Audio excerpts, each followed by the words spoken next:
down. Yes. Well, I'd just like to welcome you all and give you just a little idea of the background to the disc, and then after that I'm going to ask somebody whom I've admired for years and whom I'm sure you all do too, Robert Ballagh, one of our greatest painters, to say a few words, and then the two people who worked with me and are part of this whole enterprise. I'd like you to hear them. I've been so what shall I call it, battered by the crowd tonight that it's Roger Green and John O'Donovan who worked in this with me in a way that I don't think any other two could have. They understood what we were about. They themselves were artists, and we got that result. It started all with John and Roger coming to me and say they wanted to do a show with me on radio called the Snug. And the idea was that we would talk, literally just have chat and see what the public thought of it. But the chat would be poetically backed, in the sense that there would be poetry and literature talked about in what you might call everyday fashion. A daring enterprise to start, but the three of us got together. We worked out a method by which we would meet in a pub for a few hours, working on a particular poem or particular poet or a particular writer or artist, on facts that we would all eventually then get down to a little ladder on which we could ascend towards presenting that picture over the radio. So the next meeting we had was to verify that. That was on the night of the show, and then we went on. But we had no notes on the show, really. It was all pre-planted in our brains, and then we chatted. And amazingly enough, so we were talking of people like W.B. Yeats and Shakespeare and Dylan Thomas. The Irish ones were more easily acceptable, Wilde and Yeats, Brendan Behan, James Joyce. It did become very popular, and I knew that because I don't drive a car, and I always use taxis. And from the taximen I would get severe criticism or severe acknowledgement the following day after the show. And it did catch on, and it did work, and we were able to transfer something beautiful and lovely like poetry into the ears of ordinary people without them knowing it, because I think we had an approach which was concentrated on the poem and on the beauty in it, and not on the what you might call the internal analysis of the person delivering it. It was in the end a big success, and we decided then the next step was having the tapes were there. Arthur, a friend who was an important person in RTE, he suggested that we take those tapes and make them into a series of discs. I have to tell you, I'm totally unaware of modern developments in that area. So a disc to me is the first part of a discus, which I didn't know how to throw. But the rest of the whole procedure, full of words I don't understand, and I've gone through the whole process with that. We worked on this very hard in a studio on the north side for 2 years, cutting it down, but not changing, but cutting it down, and we eventually reached the stage that we had done before. Now the stuff had already been, our procedure when we were doing the show, which was called the Snug, that was Roger Green's invention, the name, And it was Roger Green and John O'Sullivan who came up with the whole idea, and it was their concept. But what we worked on was doing a breakdown and then doing a breakup in which we converted our breakdown into, we hope, challenging conversation and amusing. So that is how the show was, and now we were faced with a year in the studios with Al, who was such a friend, such a wonderful commander of that massive machines all around him, which terrified me as I heard my own voice coming out of them.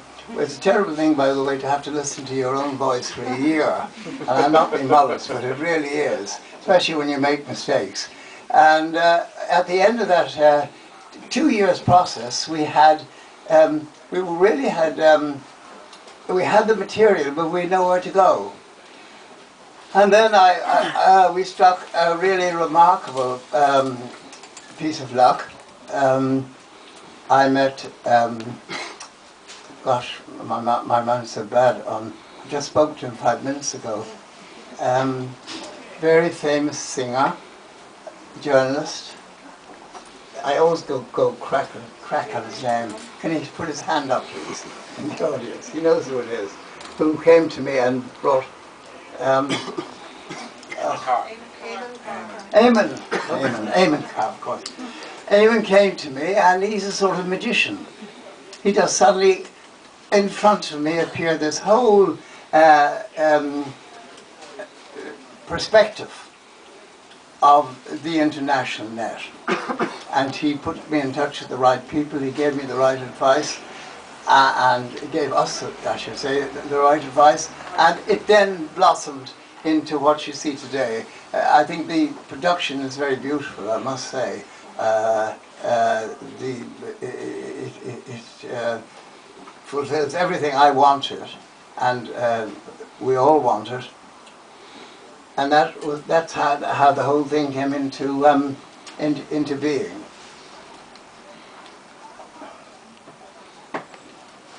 So, really, there's not. What we're going to do now is, I don't want to hold Robert up. I know he's something to do. He always has. He's the busiest man I ever knew. His father, incidentally, was a very famous cricketer, played for Ireland, and would have played rugby for Ireland, except that he made a most extraordinary wrong step.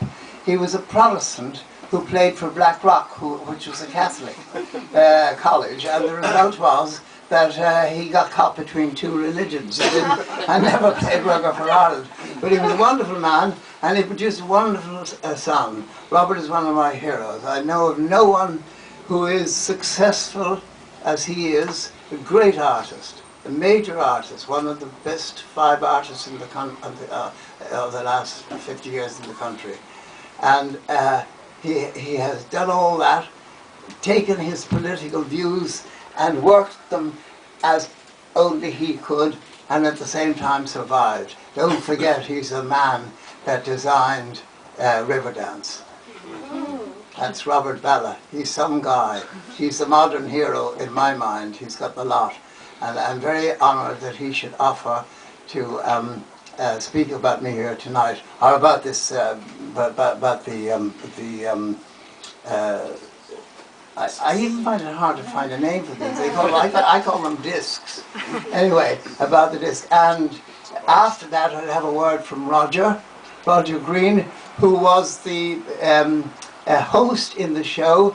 And Roger was particularly useful, was particularly effective because he himself, he had made a film on Oliver St. John Gogarty, whom I had written a biography. He had written a number of books. He was he had done a very, very successful broadcast program, and I think it was very wrong that it was not retained. So he was ideal for my partner in the process, and he was also ideal in that he understood the work that we were talking about. So Roger will speak to you, and then John, I think, is the best well, I can't say the best because I have to go through an awful lot, but one of the best producers I ever met. He says so little. He does it with his eyebrows, and it just works. And I don't know how this goes, but when the radio would break down in the studios, he was able to fix them with his eyebrows. So that's John. He's a very mysterious person. I'm going to ask now, Robert. Is he Danish? Oh no, there he is. Robert.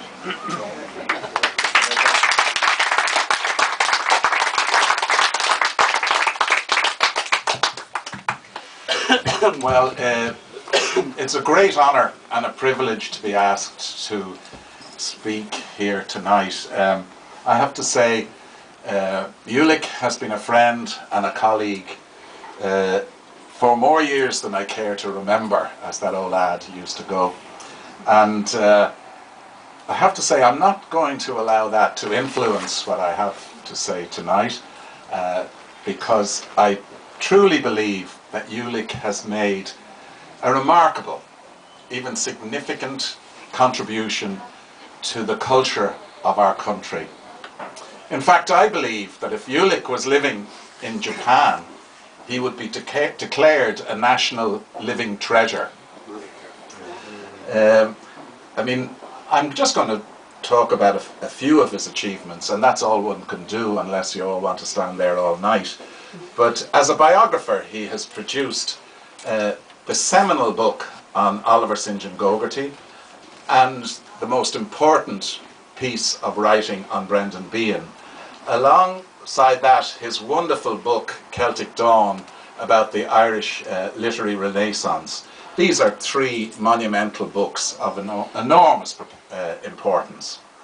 And he's also worked in the theatre, written wonderful dramas. I remember especially Execution, which in the very early days of the West Belfast Festival, as it was called then, and it has later become Féile an Phobal, Ulick and myself were two of the few creative people down here who went up to do some work in the context of that festival, because we believed it was important.